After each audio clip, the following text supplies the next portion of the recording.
Bonjour à toi! Aujourd'hui, je vais te parler de la fraction équivalente sous forme de dessin pour t'aider à bien comprendre. Alors, ce qui est important de te rappeler, c'est qu'une fraction équivalente, même si ce n'est pas la même fraction, lorsque je la dessine, lorsque je la compare, elles colorient elles prennent le même espace. Donc, le même espace est colorié. Si je les mettais une par-dessus l'autre, elles arriveraient à égalité, tout serait colorié au même endroit. Alors, tu vas voir, j'ai un exemple ici de fraction équivalente et je vais faire un petit exercice pour t'aider à bien comprendre. Alors, ici, j'ai la fraction 1/2. Alors, j'ai une partie coloriée sur les deux.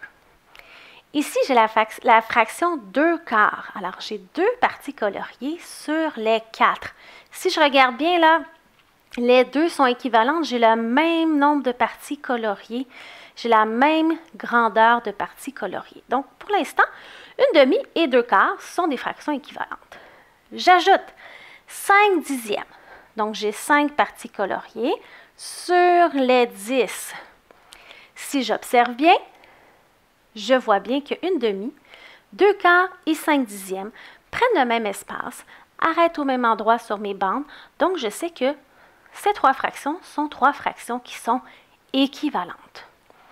Justement, des fois, tu as des petits exercices où on te demande est-ce que cette fraction-là est équivalente ou non. Alors, ce qui est important, c'est d'utiliser le dessin, de bien représenter ta fraction et ça va vraiment t'aider à pouvoir répondre à la question. Alors, j'ai deux exemples ici. Mon premier exemple, on me dit est-ce que 3/4 et 1/2 sont des fractions équivalentes? Donc, oui ou non. Alors, je vais aller voir mes bandes ici, je vais aller voir mon dessin.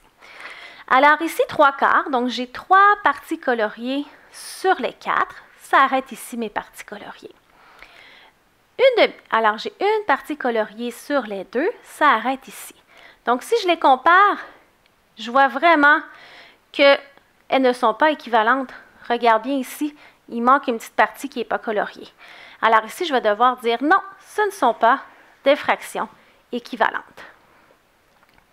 Mon deuxième exemple. 2/4, 5/10. Je veux savoir est-ce qu'elles sont, oui, elles sont équivalentes ou non, elles ne le sont pas. Alors, 2/4, j'ai deux parties coloriées sur les 4 et 5/10, j'ai 5 parties coloriées sur les 10.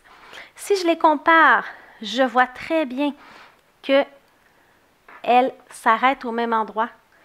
Je vois que si je pourrais les superposer, j'aurais le même espace colorié. Ça ne dépasse pas, donc je vois qu'ici, effectivement, ce sont des fractions équivalentes. Alors, je vais pouvoir dire oui, ce sont des fractions équivalentes. Alors, prends le temps de bien les observer, de faire des petites bandes ici pour t'aider à les comparer, ça devrait t'aider. N'oublie pas d'aimer ma publication et de t'abonner à ma chaîne YouTube.